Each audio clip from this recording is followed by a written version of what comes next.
Hello friends, आज मैं इस सेशन में आपसे टीजीटी साइंस के लिए क्या हमारी स्ट्रेटजी होनी चाहिए और क्या बुक्स होनी चाहिए, इसके बारे में थोड़ी सी बात करूँगा। सबसे पहली बात तो मैं आपसे ये कहता हूँ कि आप जो भी टीजीटी में आवेदन किया है साइंस में, उनमें से जो भी कैंडिडेट होंगे या तो पीजी जिसे एमएससी कहते हैं, या तो केमिस्ट्री से होंगे या फिजिक्स से होंगे।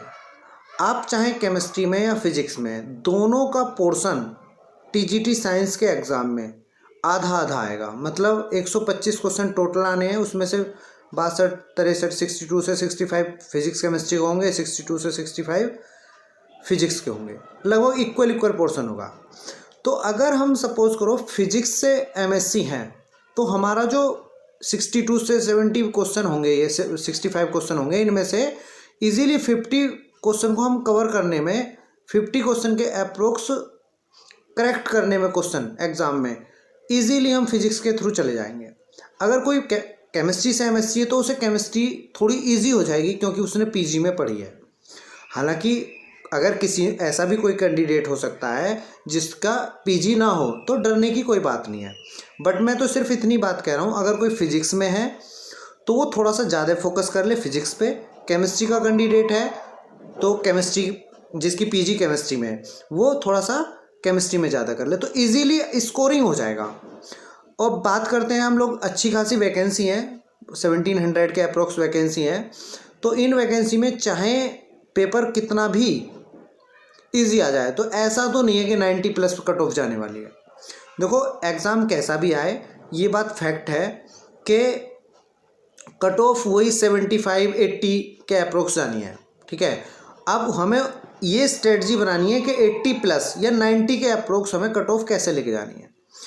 तो जो फिजिक्स का पर्सन है वो फिजिक्स में अच्छी खासी स्कोरिंग कर सकता है, केमिस्ट्री का केमिस्ट्री में कर सकता है।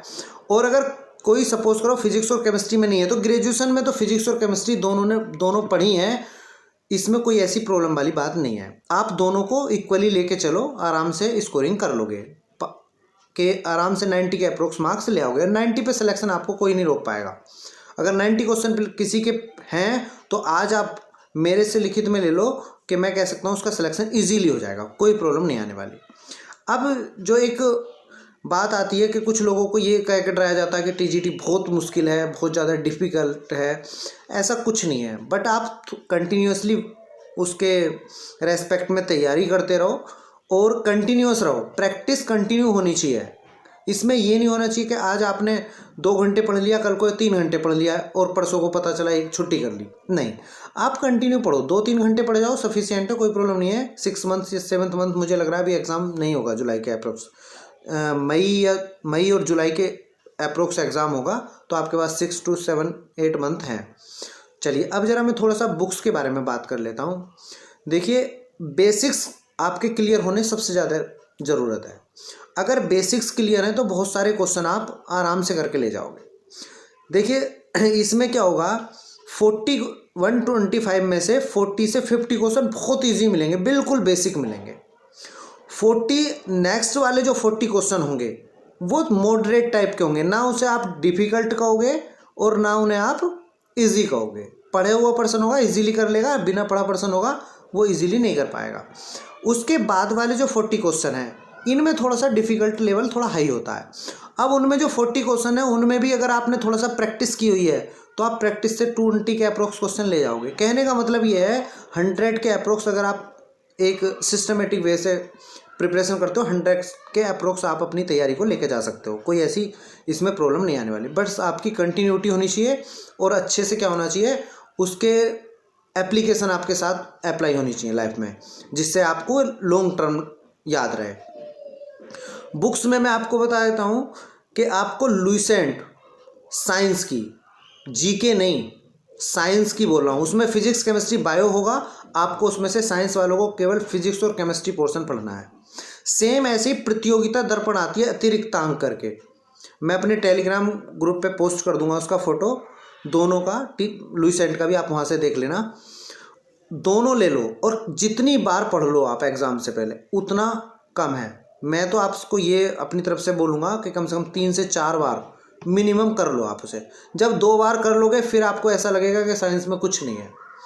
नेक्स्ट उसकी बात देखता हूँ, कोई भी टीजीटी पीजीटी का साइंस की कोई भी बुक ले लो, आपको उसमें कुछ नहीं करना, आपको उससे देखना, आपको ये पता चल जाएगा कि अच्छा ये चीज़ मैंने अभी पढ़ी नहीं है, ये पढ़नी है, ये पढ़नी है, इस तरह से पता चल जाएगा। अनसोल्ड पेपर ले लो, जो लास्ट ईयर के अनसोल्ड पेपर है वो कम से कम 3-4 बार कर लेना। एक बार करने से आपको कुछ भी पता नहीं चलेगा, सिर्फ आप पढ़ के निकल जाओगे। 3-4 बार करोगे आराम से ले जाओगे। अच्छा, अब प्रॉब्लम आती है कि सर हम एप्लीकेशन कहाँ से करें, इसकी प्रैक्टिस कहाँ से करें। आपको ये बुक करने के बाद जो भी टॉपिक आप पढ़ोगे उसके ऑब्जेक्टिव क्वेश्चन आप फिजिक्स के AK मागलिक या KN शर्मा से उठा लो। 12th आपकी आराम से पढ़ी होगी आपने, और 12th की फिजिक्स कुमार मित्तल की उठा लो, उसमें ऑब्जेक्टिव क्वेश्चन लास्ट में दिए हुए हैं, उनसे प्रैक्टिस कर लो। और अनुसोल्ड आपके पास होगा, 4-5 बार उसे पढ़ लो। मेरे अकॉर्डिंग इसी से आपका सिलेक्शन इजीली हो जाना है। उसके बाद कुछ चीज़ें हैं, देखें, जब आप एग्ज़ाम के पास जाएंगे तो एग्ज़ाम के पास जाने के बाद आपको एक कहीं से टेस्ट सीरीज ज्वाइन कर लेना, उससे आपकी प्रैक्टिस बन जाएगी। क्योंकि 2 घंटे में 125 क्वेश्चन करने, कुछ न्यूमेरिकल पोर्शन भी आता है, तो आपको जल्दी जल्दी फास्ट करने में, जिससे कि आपकी कुछ मिस्टेक्स, सिली में मिस्टेक ना हो जाए। छोटी छोटी मिस्टेक्स अगर होंगी तो प्रॉब्लम आ जाएगी, और आपकी स्पीड भी अच्छी बनेगी। प्रैक्टिस होनी चाहिए, और वो टेस्ट सीरीज आपको अच्छे से इन टाइम ड्यूरेशन होगा, फिक्स टाइम ड्यूरेशन में होता है, वो आराम बहुत अच्छे से हो जाएगा। और अदरवाइज़ आप मार्केट से भी ख़रीद के कर सकते हो, बट होता क्या है, हम उसमें थोड़ी सी क्या कर जाते हैं, लापरवाही कर जाते हैं। वो हमें क्या करती है, थोड़ा सा मतलब एक टाइम शेड्यूल में नहीं करते, तो हमें क्या होता है, एग्ज़ाम में उतना ज़्यादा हम जो है सेटिस्फाई नहीं हो पाते उससे, उस प्रैक्टिस सेट से। तो एक टेस्ट सीरीज ज्वाइन कर लो, बहुत अच्छा रहेगा। और ये सारी चीज़ें कर लो। मैं फिर कह रहा हूँ आपको, इन 4 चीज़ों के अलावा कुछ भी ज़रूरत नहीं है। लुसेंट पढ़ लो, PD साइंस की पढ़ लो, उसके बाद अनसोल्ड पेपर ले लो, और 12th की फिजिक्स केमिस्ट्री ले लो। ये बेसिक कर लो, 100+ क्वेश्चन आराम से इससे लेके चले जाओगे। और अगर किसी को भी कोई प्रॉब्लम आती है तो मेरे टेलीग्राम पे आप पोस्ट कर सकते हैं, मुझसे कोई क्वेश्चन कर सकते हैं। मेरे टेलीग्राम पे जुड़ने के लिए आप TGT PGT chemistry bye Varun से सर्च करके ज्वाइन कर सकते हैं। फिर भी अगर किसी को कोई प्रॉब्लम होती है तो मेरे ग्रुप से जुड़ सकते हैं। इतना कर लीजिए, सफिशिएंट है। बुक्स इससे ज़्यादा पढ़ने की रिक्वायरमेंट नहीं है। अच्छा, हिंदी और इंग्लिश की बात सुनिए। अगर किसी को हिंदी इंग्लिश में प्रॉब्लम है तो आप एक बात समझ लीजिए, हिंदी और इंग्लिश में कोई ज़्यादा, सिर्फ लैंग्वेज के अलावा कोई प्रॉब्लम नहीं है। कुछ टर्मोलॉजी है जो इंग्लिश में ईजी है, हिंदी में थोड़ी टिपिकल है, वो एक अलग चीज़ है, वो टाइम टू टाइम हम लोग डिस्कस कर लेंगे। ऐसा कुछ है नहीं उसमें। आप किसी भी मीडियम से कर रहे हैं उससे कोई फ़र्क नहीं पड़ने वाला, बट आप प्रैक्टिस में कंटिन्यू रहिए। अगर प्रैक्टिस में कंटिन्यू रहेंगे तो आपको कोई प्रॉब्लम नहीं आने वाली। ओके, इतनी प्रिपरेशन करिए। मुझे पूरी आशा है कि आप ज़रूर सक्सेस होंगे इसमें, एग्ज़ाम में आराम से। चलिए, थैंक यू। ओके।